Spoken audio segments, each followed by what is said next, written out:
Doctor राधाधर्म Mohan Das Agarwal जी, 30 minutes. माननीय सभापति महोदय, मैं आभारी हूं चौधरी मोहम्मद रमजान जी का, और इन्होंने इस बहस का औचित्य सिद्ध कर दिया। ये पार्टी कांग्रेस की लगातार पूछती रही है कि आखिर वंदे मातरम की जरूरत क्या है। मैं बधाई देता हूं आपको, आपने बड़ी साफगोई से जो आपको कहना था आपने कहा, और आपका कहना ये बताता है कि इस देश में वंदे मातरम पर बहस की जरूरत क्या है। और ये जो कांग्रेस के लोग हैं ना, जो यहां से अधिकांशतः चले गए हैं, जो अभी बैठ करके ये वंदे मातरम का गान गा रहे थे, मोहम्मद रमजान का भाषण उनके गाल पर एक तमाचा है।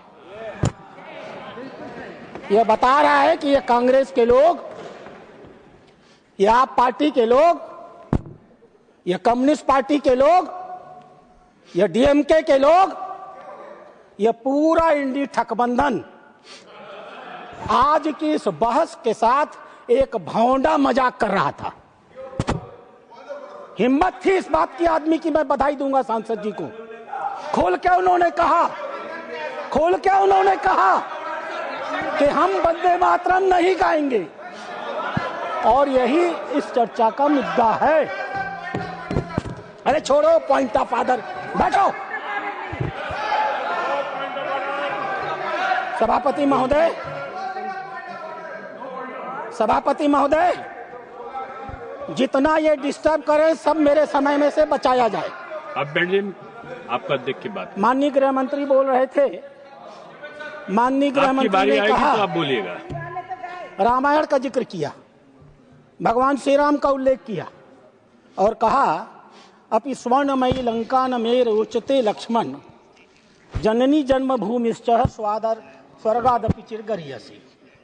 हे लक्ष्मण, यह जननी और यह जन्मभूमि मेरे लिए स्वर्ग से बेहतर है। जब भगवान श्री राम की चर्चा हो रही थी तो मैं याद कर रहा था सल्लल्लाहु अलैहि वसल्लम हजरत मोहम्मद साहब को। हजरत मोहम्मद साहब ने क्या कहा, मैं इसको पढ़ना चाहूंगा, और मैं चाहूंगा कि हमारे माननीय सदस्य खड़े होकर कहे कि मैं हजरत मोहम्मद साहब को गलत कोट कर रहा हूं।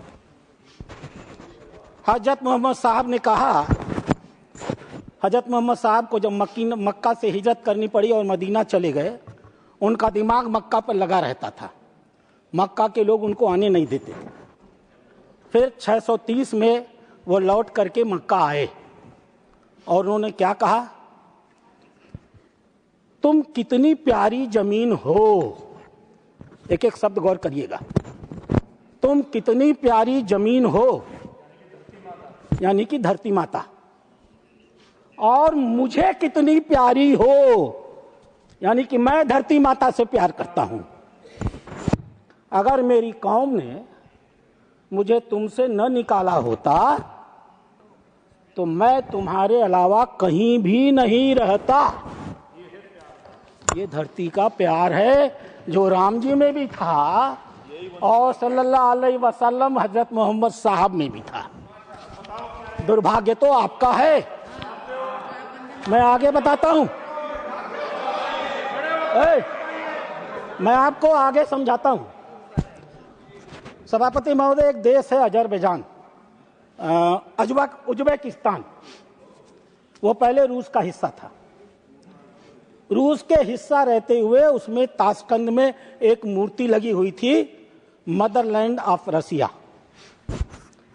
रूस से आजाद हो गया। 2010 में उज्बेकिस्तान के मुसलमानों ने उस मूर्ति को तोड़ दिया, और ये कहते हैं कि हम बुत परस्ती नहीं चाहते हैं, बड़ा भाषण दे रहे थे। उज्बेकिस्तान के लोगों ने ओथ ऑफ मदरलैंड मॉन्यूमेंट, मातृभूमि की मूर्ति की स्थापना कर दिया। वो भी मुसलमान ही थे, ये अकेले धरती के मुसलमान नहीं है, वो भी मुसलमान थे। उन्होंने स्थापना किया दी ओथ ऑफ मदरलैंड। क्या था? एक सैनिक घुटनों के बल झुककर अपने देश के झंडे को चूम रहा था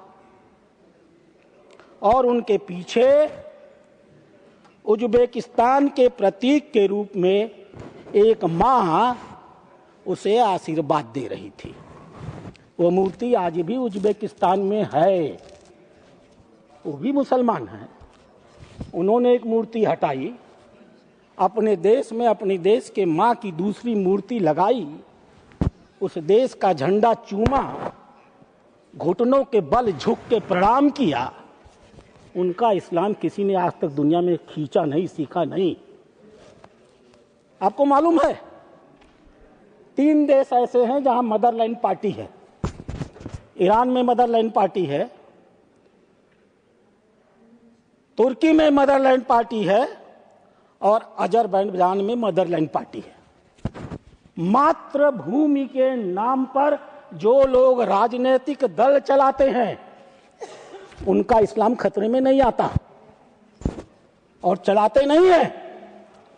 1983 में मदरलैंड पार्टी सरकार में आती है और उनका प्रधानमंत्री बनता है। उस पार्टी का नाम है मदरलैंड। वो मुसलमान नहीं है क्या? वो मुसलमान नहीं है? एक मिनट, एक तीसरा देश अल्बानिया। मैं आपके लिए कह रहा हूं रमजान साहब, इनके लिए नहीं कह रहा हूं, तो नकली मुसलमान है। मैं आपको कह रहा हूं क्योंकि आप दिल से अच्छे मुसलमान हैं, मैं आपका सम्मान करता हूं। आप सच पर खड़े हैं, जिस सच को आप जानते हैं उस सच पर आप खड़े। मैंने आपका नाम नहीं लिया सर, नाम लेने लायक बनिए, नाम लेने लायक बनिए। आप तो मंचों पर जाते हैं तो अतीक अहमद की प्रशंसा भी करते हैं और मुख्तार अंसारी की भी प्रशंसा करते हैं। वो है असली। एक देश, हाँ जी मैं तय करूंगा, यह देश तय करेगा, आप नहीं तय करेंगे। आप जाइए, जो काम कर रहे हैं ना पकड़ के लेके चलने का अपने अध्यक्ष को, वही करिए। नहीं, व्यक्तिगत आक्षेप नहीं, व्यक्तिगत। सभापति महोदय, एक तीसरे देश का नाम बताता हूं। रुको, एक तीसरे देश का नाम बताता हूं। अल्बानिया। अल्बानिया ने 1972 में अपने देश में एक मूर्ति की स्थापना किया और उस मूर्ति का नाम था मदर अल्बानिया। अल्बानिया की मूर्ति अल्बानिया के मुसलमान लोगों ने 1972 में मदर अल्बानिया के नाम पर स्थापित कर दिया। ये क्या था? क्या अल्बानिया के लोग इस्लाम नहीं, अजरबैजान के नहीं, ईरान के नहीं, उज्बेकिस्तान के नहीं, तुम इंडोनेशिया के नहीं? इंडोनेशिया में एक शब्द है इबू पार्वती। इबू पार्वती का अर्थ है धरती माता। आपने अच्छा क्या जिक्र कर दिया। इंडोनेशिया, वो सब मुसलमान नहीं हैं, वो सब काफिर हैं। इस धरती पर कहीं मुसलमान अगर पैदा हुआ है तो सिर्फ भारतवर्ष में पैदा हुआ है। क्या अध्यक्ष महोदय, मिस्र अपने देश के अंदर गाजा और फिलिस्तीन के सैनिकों को आने से रोकता नहीं? क्यों रोकता है भाई, अगर मिस्र को अपने देश से प्यार नहीं? क्या सऊदी अरेबिया तुर्की से लड़ती नहीं? क्यों लड़ती है अगर उसे अपने मातृभूमि से प्यार नहीं? क्या ईरान और इराक आपस में लड़ते नहीं? क्यों लड़ते हैं अगर उन्हें अपनी देश से प्यार नहीं? और क्या अभी पूर्वी पाकिस्तान ने पश्चिमी पाकिस्तान से लड़ करके अपने देश को आजाद नहीं कराया? क्यों कराया अगर उन्हें अपने देश से प्यार नहीं था? तो मातृभूमि, ठीक कहा हमारे सदस्य ने। अध्यक्ष महोदय, इसीलिए इस बहस की जरूरत है कि हमारे मुस्लिम मित्र को अच्छे हैं, उन्हें गलतफहमी है, उस गलतफहमी को दूर किया जाए। कहते हैं ना, जो सोए हो उनको जगाया जा सकता है, लाइक रमजान साहब। जो सोने का नाटक कर रहे हो उन्हें कैसे जगाया जाए? Like anybody else. मैं उसमें मैं उसमें मुसलमानों को बाद में रखूंगा अध्यक्ष महोदय। इस मुसलमानों की वोट की तिजारत करने वाले, ये तुष्टीकरण की राजनीति करने वाले, यह कांग्रेसी और सारे दल के लोग बहुत आगे आएंगे, मुसलमान बहुत पीछे आएंगे। मैं बताता हूं क्यों। किसी मुसलमान से आपने सुना कांग्रेस का मतलब मुसलमान और मुसलमान का मतलब कांग्रेस? किसने कहा ये? यह कांग्रेस के मुख्यमंत्री तेलंगाना के रेवंत रेड्डी ने सार्वजनिक सभा में कहा कि मैं पिछली सभा में कह करके आया हूं कांग्रेस का मतलब मुसलमान और मुसलमान का मतलब कांग्रेस। समस्या यहां है। इसी दूसरी सदन की फ्लोर में एक नेता ने कहा वह जो हिंदू होते हैं वह 24 घंटे हिंसा हिंसा हिंसा, नफरत नफरत नफरत, झूठ झूठ और झूठ बोलते। यह भारत का देश है, मजहबी आधार पर बंटवारा करके बना है। जिस पार्टी ने इस देश का बंटवारा किया वो पार्टी आज भी इस देश के सहनशील हिंदुओं को सिर्फ गाली देने में विश्वास करती है। अध्यक्ष महोदय, मुझे एक बयान और याद है इनके नेता का। अपने कार्यालय के उद्घाटन के समय उन्होंने कहा था हम सिर्फ भाजपा से नहीं भारतीय स्टेट से लड़ रहे हैं। इनकी पार्टी भाजपा से कम भारत के राज्य से, गवर्नमेंट ऑफ इंडिया से अधिक लड़ती है। इसको ये चुनौती के साथ कह रहे हैं। और अध्यक्ष महोदय, ये टुकड़े टुकड़े गैंग वाले लोग भारत के गाल पर वो तमाचा मारते और कहते हैं कि भारत एक देश नहीं है, यूनियन ऑफ स्टेट है। याद होगा आपको उनका बयान नेताजी का। मैं उस नेताजी के नाम को लेकर के अपनी जवान को गंगा नहीं करूंगा। और तो शर्म क्या आती है अध्यक्ष महोदय, इस देश में विदेशी आक्रांता बाबर के नाम की मस्जिद को सुप्रीम कोर्ट ने ध्वस्त कर दिया और इतनी इनकी हिम्मत है कि यह इस देश के अंदर दूसरे बाबर मस्जिद को बनाने का दावा करते हैं। इसलिए अध्यक्ष महोदय, इस बहस की बहुत बड़ी जरूरत है। अब मैं कुछ तथ्यों पर आऊंगा। जो तथ्य इन्होंने नहीं बताया इस सदन को जानना चाहिए। 1923 में काकीनाडा में अधिवेशन हुआ। उस अधिवेशन की अध्यक्षता जिस व्यक्ति ने की वह व्यक्ति 1908 में मुस्लिम लीग का संस्थापक था। वह व्यक्ति जब 1919 में तुर्की में खिलाफत खत्म की गई, अंग्रेजों ने नहीं खत्म किया था, एक तुर्की के आधुनिक मुसलमान, पढ़े लिखे शिक्षित जाहिल नहीं मुसलमान, उसने खत्म किया था। उसने मस्जिद की छड़ पर तज करके कुरान को लात मारी थी। उस मुसलमान ने खिलाफत खत्म की थी, उसका नाम था कमाल अतातुर्क पाशा। और वह व्यक्ति जो 1923 में कांग्रेस का अध्यक्ष बनाया गया, कांग्रेस वालों को बड़ा इतिहास याद रहता है। और सबसे पहले तो पीछे बैठे ही जिनकी संज्ञा इनके अध्यक्ष जी ने राष्ट्रीय चाणक्य की दे दी ऑफिशियली सदन के अंदर। मैं गलत कह रहा हूं तो जवाब दे देंगे। उस व्यक्ति ने अफगानिस्तान के राजा अमानुल्लाह खां को आमंत्रित किया और कहा भारत पर आक्रमण कर दो, हम भारत के मुसलमान सैनिक हो या सैनिक, हम सिर्फ और सिर्फ तुम्हारे साथ लड़ेंगे। ऐसे शर्मनाक व्यक्ति को 1923 में कांग्रेस ने अपना राष्ट्रीय अध्यक्ष घोषित किया। और जानते हैं क्या हुआ अध्यक्ष महोदय? विष्णु दिगंबर पलुस्कर, ये कहते हैं ना हम तब से गाना गाते हैं वंदे मातरम वंदे मातरम वंदे मातरम। मैं बताता हूं 1923 में क्या हुआ।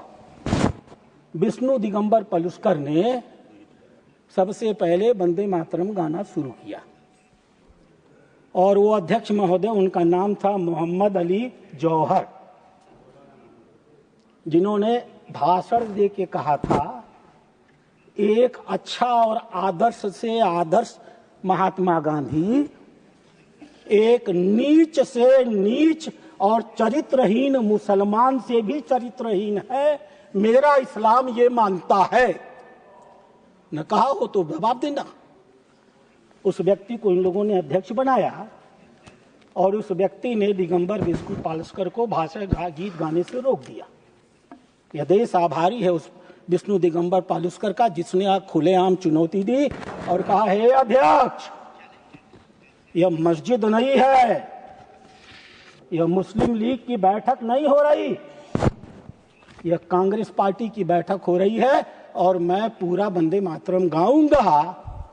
और विष्णु दिगंबर पुलस्कर ने पूरा गाया। मोहम्मद अली विरोध करके सदन से उठ करके चले गए। आप कहते हो सेम, आप कहते हो सेम। कांग्रेस पार्टी ने क्या किया? कांग्रेस पार्टी ने, एक मिनट रुकिए, तो कांग्रेस पार्टी ने जिस जगह पर सभा हो रही थी उस जगह पर आने वाली मुख्य सड़क का नाम रख दिया मोहम्मद मौलाना अली जौहर मार्ग। यह है इनकी कांग्रेस की असलियत। जो उस समय कांग्रेस का अध्यक्ष होकर के विरोध कर रहा था, यह उसकी स्थिति में मार्ग। और अध्यक्ष महोदय, मैं आभारी हूं अपने माननीय टीडीपी के सदस्य सना सतीश बाबू का। मैं सचमुच आपका, भारतीय जनता पार्टी आपका दिल से आभार प्रकट करती है। 7 नवंबर 1925 को पार्टी ने मुझे काकीनाडा भेजा। मैं नहीं जानता था कि क्या होने वाला है। मुझसे कहा गया कि आप वहीं जाइए, वहीं सबसे पहले सम्मेलन हुआ था। जाने के बाद मुझे समझ में आया कि यहाँ हो क्या रहा है। मैं आभारी हूँ आपका माननीय सदस्य जी। काकीनाडा नगर निगम की समिति ने प्रस्ताव पारित किया और कहा कि यह जो मौलाना मोहम्मद अली मार्ग है, यह भारत के इतिहास पर एक काला धब्बा है, हम इसको नहीं मानेंगे। उन्होंने तोड़कर फेंक दिया। और मैं गर्व के साथ कह सकता हूं, पुनः आपको आभार दे करके, मैंने उसकी जगह वंदे मातरम मार्ग का उद्घाटन किया है। वैसे 1923 में एक काम और हुआ था। मैं जब से पिछले 1 साल से इन लोगों का थोड़ा दिमाग ढीला हुआ है, ये सुबह शाम सावरकर सावरकर कहते हैं, हर बात पर सावरकर को घुसेड़ते हैं। इतिहास के पन्नों में दर्ज है 1923 में कांग्रेस कमेटी ने सावरकर के समर्थन में क्या प्रस्ताव पारित किया था। मैं उस प्रस्ताव को पढ़ देता हूं। जैसा कि आप जानते हैं, नौकरशाही श्री सावरकर को आजीवन कारावास की सजा दी है। एक एक शब्द सुनिएगा। इस बेचारे को, समझे भाषण भी लोग, इस बेचारे को अत्यंत प्रतिशोधात्मक तरीके से जेल में रखा जा रहा है, जबकि यह रिहा होने का अधिकारी है। हम इस दुनिया को दिखाना चाहते हैं कि सावरकर कितनी नीच और प्रतिशोधात्मक भावना से सरकार सावरकर के खिलाफ काम कर रही है। और इसलिए हम एक कैदी के संदर्भ में सरकार के कार्यवाही की निंदा करते हैं। यह प्रस्ताव सर्वसम्मति से कांग्रेस के अधिवेशन में पारित हुआ और एक महिला सरस्वती बाई ने उठ करके सावरकर की प्रशंसा में गीत गाए। थोड़ा विषयांतर है, मुझे नहीं लेना चाहिए था, लेकिन आप लोग चूंकि अक्सर कहते हैं इसलिए इसकी चर्चा जरूरी थी। तीसरी चीज अध्यक्ष जी, अभी हमारे राष्ट्रीय अध्यक्ष महोदय एक भाषण देकर, अरे हमारे नेता प्रतिपक्ष एक भाषण देकर गए, खड़गे जी नाम लेता हूं, और उन्होंने क्या कहा? उन्होंने 24 जनवरी 1950 में संविधान सभा के राजेंद्र प्रसाद के दिए हुए भाषण का उल्लेख किया। यहां कोई सदस्य अभी कह रहा था, किस पार्टी का था मुझे नहीं मालूम, आप बैठे थे मंच पर। उसने कहा कि यहां पर इतिहास के पन्नों को टुकड़ों टुकड़ों में तोड़ तोड़ करके अपने स्वार्थ के हिसाब से पढ़ा जाता है। कहा था ना मनोज झा जी, कहां चले गए महाज्ञानी? मैं पढ़ देता हूं पूरा पत्र, मैं पढ़ देता हूं राजेंद्र प्रसाद की पूरा बयान। जो राजेंद्र प्रसाद ने कहा, माननीय जयराम रमेश जी, यह एक विषय है जो चर्चा, इसीलिए आप शांति से बैठे हैं। याद है, रुको यार, याद है तो जब आपके नेताजी झूठ बोल रहे थे तो करेक्ट कर दिए होते। याद हो के क्या करिएगा? ये कौन सा चाणक्य है? हाँ, बोल रहा हूं, मैं तो बोल ही रहा हूं। एक विषय है जो चर्चा के लिए बचा हुआ है, और विषय है राष्ट्रगान का। ऐसा सोचा गया था कि इस चर्चा के लिए संविधान सभा में विषय लाया जाएगा। ध्यान से समझिएगा मित्रों, कितना बड़ा धोखा इस देश के साथ हुआ है, इस देश के नागरिकों के साथ हुआ है। इस बात को एक एक कार्यकर्ता को समझने की जरूरत है। इस विषय को चर्चा के लिए संविधान में लाया जाएगा, ऐसा सोचा गया था, और प्रस्ताव पारित किया जाएगा। लेकिन अब ऐसा महसूस किया गया कि इस पर कोई औपचारिक प्रस्ताव पारित न किया जाए, और बेहतर होगा कि राष्ट्रगान पर एक बयान जारी कर दिया जाए। 2 साल 11 महीने 28 या 29 दिन संविधान सभाएं की बैठकें छोटी छोटी पुलिस स्टाफ, कामा, भारत, इंडिया, न जाने कितने विषयों पर चलती रही, और जब वंदे मातरम का विषय आया तो इस कांग्रेस पार्टी ने संविधान सभा में 1 सेकंड के लिए वंदे मातरम पर बहस तक नहीं किया।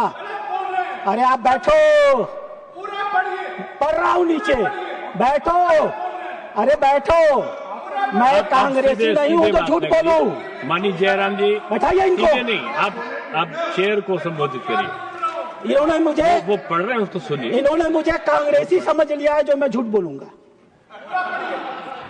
राजेंद्र प्रसाद, अभी मैं बताता हूं आपके अध्यक्ष जी ने छिपाया क्या। अरे मैं बताता हूं ना, काहे परेशान है।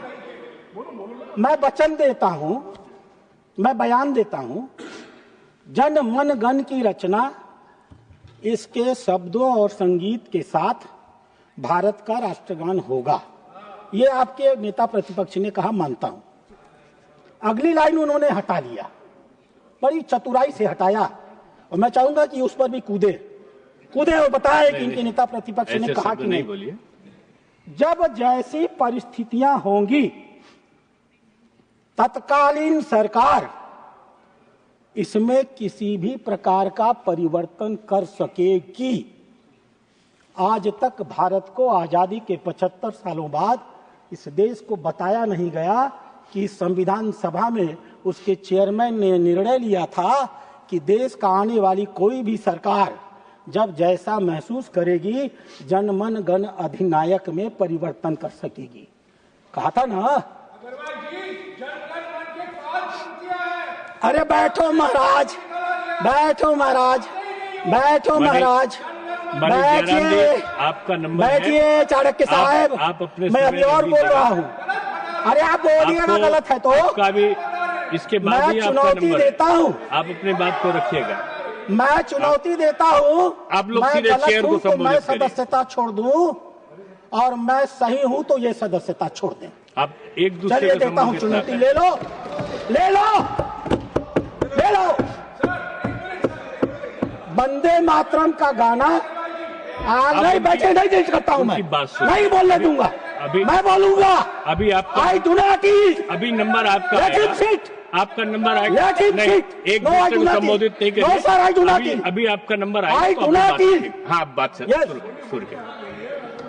वंदे मातरम का गाना, जिसे आजादी की लड़ाई में ऐतिहासिक भूमिका का निर्वहन किया, इसे जन मन गण की तरह सम्मान किया जाएगा। और इसका स्टेटस, ये शब्द ध्यान रखिएगा जो मैं पढ़ रहा हूं, ये फुट से खड़े हो जाएंगे। इसका स्टेटस जनमन गण की तरह होगा। अब अध्यक्ष गौर करिए। राजेंद्र प्रसाद ने कहा, जनमन गण अधिनायक में परिवर्तन करने का अधिकार किसी भी सरकार को होगा, और होना भी चाहिए था। पंजाब, सिंध, गुजरात, मराठा, द्राविड़, उत्कल, बंगा, बिंद, हिमाचल, यमुना, गंगा, उच्छल, दल, तरिंगा, इसमें राजपूताना कहाँ है? इसमें मध्य भारत कहाँ है? अरे इसमें कहाँ वो फरजाना साहब चले गए, गीत गा रहे थे बेचारे जनगण मन का, इनके जम्मू कश्मीर का उल्लेख उसमें कहाँ है? नॉर्थ ईस्ट इंडिया के सारे 7 8 अष्ट मूर्ति धातियां वो कहाँ है? क्योंकि जिस समय ये गाना गाया उस समय ये प्रांत ब्रिटिश इंडिया के हिस्से नहीं थे, आज हैं। और दूसरी बात, जी हाँ अभी जवाब देता हूं आपको, माय डियर जी, कितना अपमान कर रहे हो आप, राजपूत के छतरियों का बैठे हैं, शेखावत साहब सुन रहे हैं, ये पूरे के पूरे राजपूताना को गांव कह रहे हैं, वहीं से आए भी है ये महाशय, ध्यान दीजिए, वहीं के सांसद है और राजस्थान को गांव कह रहे हैं। अरे थोड़ी सी शर्म करो, घुस नहीं पाओगे राजस्थान में, घुसना मुश्किल हो जाएगा, समझे महाशय। और अध्यक्ष महोदय दूसरी चीज, उन्होंने जनगण गण अधिनायक में परिवर्तन करने का अधिकार दिया और वंदे मातरम लिखते समय वंदे मातरम के 2 छंद गाए जाएंगे इसका उल्लेख नहीं किया। कहा वंदे मातरम का गाना जिसने आजादी की लड़ाई में ऐतिहासिक भूमिका निभाई की उसका सम्मान, यानी वंदे मातरम माने क्या? वंदे मातरम माने क्या? राजेंद्र प्रसाद जी मूर्ख थे क्या? राजेंद्र प्रसाद जी अगर चाहते तो वंदे मातरम की 2 लाइनों की चर्चा नहीं कर सकते थे, लेकिन उन्होंने नहीं किया क्योंकि यह संविधान सभा की बैठक थी, देश का कानून बना रहा था। वो अच्छी तरह जानते थे कि 1937 में कांग्रेसियों ने अपनी पार्टी में सारा छल कपट किया है, इस छल कपट को हम संविधान सभा में लागू नहीं होने देंगे, इसीलिए उन्होंने वंदे मातरम की 2 लाइनों का जिक्र नहीं किया, पूरे वंदे मातरम का जिक्र कर डाला। और अध्यक्ष महोदय, यह कितना बड़ा भ्रम था, इस भ्रम को दूर किया जाना इस देश के लिए जरूरी इसलिए है कि ये किताब एक तो फर्जी वाली, बिना कागज की, बिना उसमें कुछ लिखे हुए लाल किताब लेकर चलते हैं, ये कभी उसको पढ़ते तो है नहीं, तो इन्होंने संविधान सभा के उस अंतिम दिन की बहस को भी नहीं पढ़ा होगा, तो इनको मालूम क्या है? जब मालूम नहीं है तो भाई 1937 कांग्रेस कांग्रेस कांग्रेस, आज के दिन भी ये उसी घूम में रहते हैं। अरे कांग्रेस और संविधान सभा 2 अलग चीजें हैं। संविधान सभा में सिर्फ कांग्रेसी नहीं थे, बहुत से और भी लोग थे। वैसे मैं एक आदमी की चर्चा, अध्यक्ष महोदय, संविधान सभा के एक व्यक्ति की चर्चा मैं करना चाहूंगा जो कि कांग्रेसी था, और मैं चाहूंगा कि यह सदन नोट करे कि उस व्यक्ति ने सदन की बैठक में क्या कहा। उस व्यक्ति का नाम था सेठ गोविंद दास। मध्य प्रदेश के लोग जानते होंगे, वो कांग्रेस के 3 बार जबलपुर से सांसद रहे हैं साहब, संविधान सभा के सदस्य थे। उन्होंने क्या कहा वंदे मातरम के बारे में, और जिस गुरुदेव, हम तो बड़ी इज्जत करते हैं गुरुदेव की, ये क्या करते हैं मैं अभी बताता हूं, अभी बताऊंगा, पढ़ के बताऊंगा, और चाहूंगा कि चिल्ला चिल्ला के बताएं कि गलत है, गलत है। आपके पास समय कम बचा है। सेठ गोविंद दास ने कहा, थोड़ा समय दीजिए सर, नहीं तो फिर तो नहीं होगा, वो तो आपके ऊपर होगा, नहीं तो हो गया चलिए, अरे पार्टी है। हाँ, सेठ गोविंद दास ने कहा, ध्यान से सुनिएगा, जहां तक राष्ट्रगान का प्रश्न है, मैं कहूंगा कि वंदे मातरम हमारा राष्ट्रगान होना चाहिए। हमारे देश के स्वतंत्रता का इतिहास वंदे मातरम से जुटा हुआ है। अगर ऐसा कहा जाता है कि इसकी धुन का वाद्य यंत्रों में प्रयोग नहीं किया जा सकता, तो मैं कहना चाहूंगा कि यह समस्या संगीत विशेषज्ञों की मदद से दूर की जा सकती है। मीराबाई और सूरदास के धुन सिर्फ एक नहीं बल्कि कई धुनों में गाए जा सकते हैं। इसलिए यह सोचना गलत है कि वंदे मातरम को संगीतबद्ध नहीं किया जा सकता। अब एक लाइन और है जो मैं वस्तुतः पढ़ने नहीं चाहता था, लेकिन जब से उधर से माननीय खड़गे जी ने लगातार गृह मंत्री को चुनौती दिया और कहा कि आप टैगोर को नहीं मानते हैं क्या, आप टैगोर को इज्जत नहीं करते हैं क्या, तो मैं आपको बताता हूं कि आप टैगोर की कितनी इज्जत करते हैं। सेठ गोविंद दास ने जो कुछ रविन्द्रनाथ टैगोर के ऊपर कहा, इधर के लोगों का शर्म माथा झुक जाएगा। सेठ गोविंद दास ने कहा, रविन्द्रनाथ टैगोर ने, अब कूदिएगा नहीं, आप ही के सांसद थे सर, दया करिएगा उनके ऊपर। आपका जनमन 5 मिनट। अरे नहीं 5 मिनट नहीं सर, प्लीज। अरे आप 1 घंटा, आधा घंटा दीजिए। 5 मिनट, आधा घंटा सब लोग दे देंगे। अरे सर बैठिए। नहीं सब देंगे, बोलने दीजिए सर। अरे सर प्लीज, हमारी पार्टी है। सेठ गोविंद दास ने कहा रविन्द्रनाथ टैगोर ने जनगण अधिनायक की रचना की है। अब आगे पढ़िए। इसमें जॉर्ज पंचम, मैं नहीं कह रहा हूं, मैं आरोप नहीं लगा रहा, मैं अपमान नहीं कर रहा। भारतीय जनता पार्टी रविन्द्रनाथ टैगोर को भारत का सर्वोत्तम व्यक्तित्व मानती है। प्रश्न यह है कि आप मानते हैं कि नहीं। जिनके कंधे पर रख के आप अभी बंदूक चला रहे थे, वो कंधा कितना कमजोर था, आपके सदस्य ने खोला था।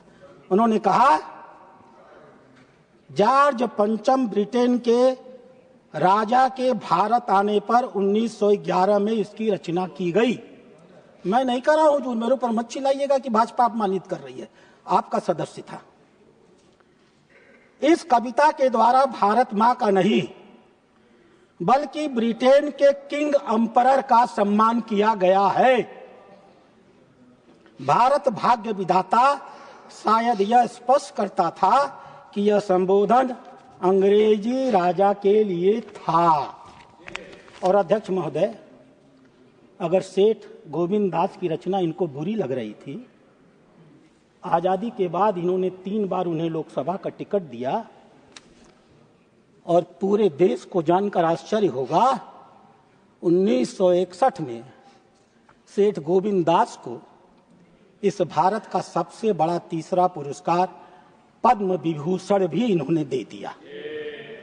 रविन्द्रनाथ टैगोर को गाली देने वाले और अंग्रेजों का दलाल करने वालों को ये पद्म विभूषण दे करके इस देश में सम्मानित करते हैं, और इस सम्मानित लोकसभा के कला में उनको सांसद बना करके बैठाते हैं। अब तीसरी बात पर आता हूं मैं अध्यक्ष महोदय। नेहरू जी की चर्चा बड़ी तगड़ी आई है, मैं उसको भी पढ़ देता हूं। ये लोग देखिए कितना दोहरा आचरण करते हैं। सुभाष चंद्र बोस 20 अक्टूबर। मैं पढ़ता हूं 1 सितंबर 1937 का पत्र, 1937 का पत्र, 1 सितंबर 1937 अर्थात 20 अक्टूबर के ठीक 1.5 महीने पहले सरदार जाफरी को, मैं इसको कहिएगा तो मैं रख दूंगा, अली सरदार, ये सब इतिहास के पन्ने में है। वो उनकी हिम्मत भी नहीं है कि वो मांगे कि ऑथेंटिकेट करिए। अरे क्या है ये, उन्होंने कहा, सभापति महोदय, उन्होंने कहा कांग्रेस के किसी गीत को अभी तक राष्ट्रगान नहीं माना है। सही बात थी, उन्होंने सच लिखा, लेकिन यह सच है कि व्यवहार में राष्ट्र की बैठकों में वंदे मातरम गाया जाता है। फिर लिखा 30 साल के संघर्ष के दौरान यह ब्रिटिश साम्राज्यवाद के खिलाफ चुनौती बनकर के उभरा है।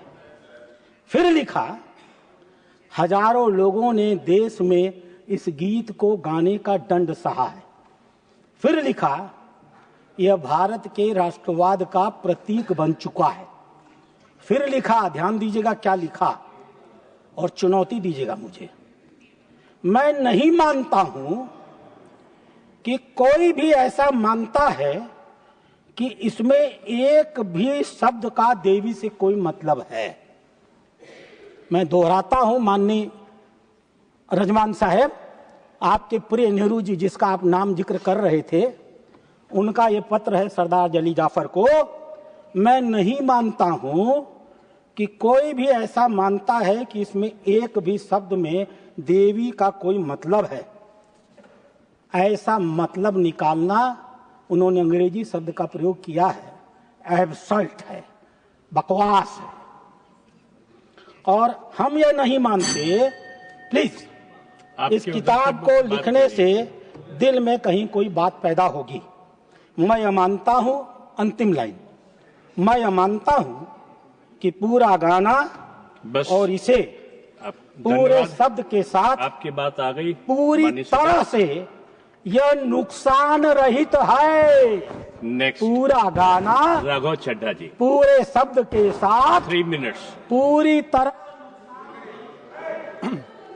Sir, thank you for giving me an opportunity to speak on the 150th anniversary of the national song Vande Mataram.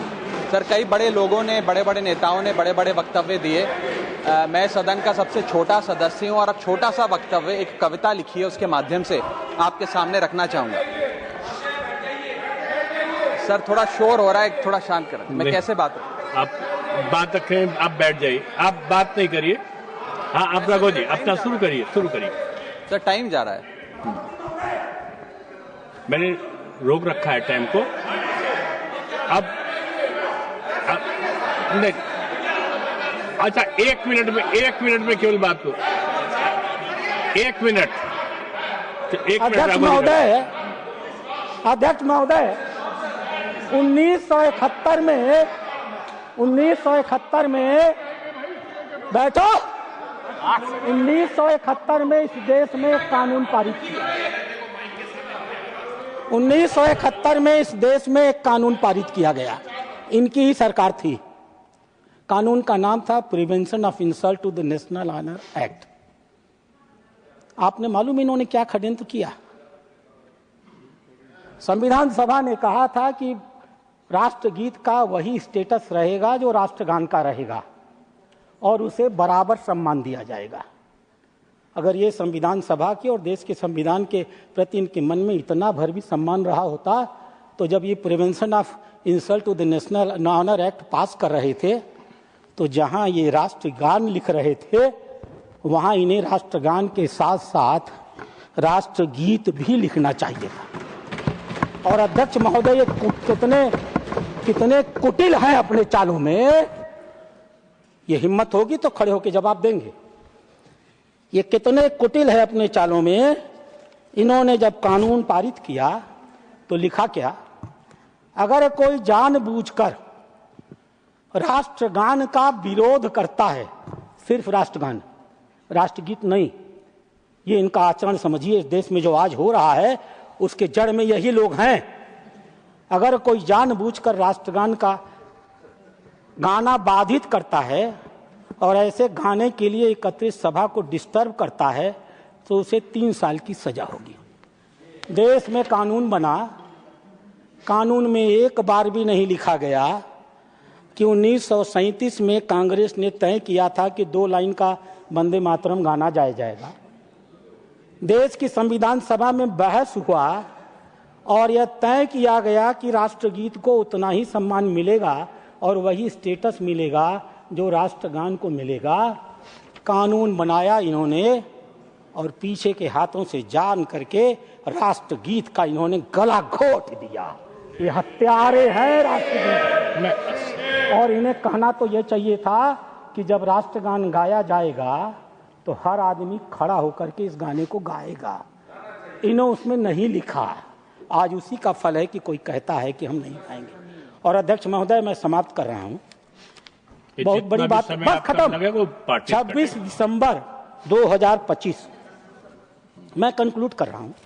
26 दिसंबर 2025 मुरुगन साहब,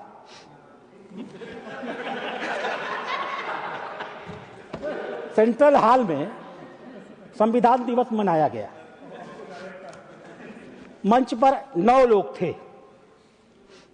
मैं किसी का नाम नहीं लूंगा, नाम तो आप लोग निकाल लेंगे। मैं आग्रह करता हूं सभापति महोदय से कि वो एक जांच कमेटी बैठाएं और जब कार्यक्रम शुरू हुआ और राष्ट्रगान और वंदे मातरम गाया गया तो उस मंच पर खड़े 9 लोगों में कौन वो नेता था जिसने राष्ट्रगान और वंदे मातरम को गाने का काम नहीं किया। मैं नाम नहीं बताऊंगा।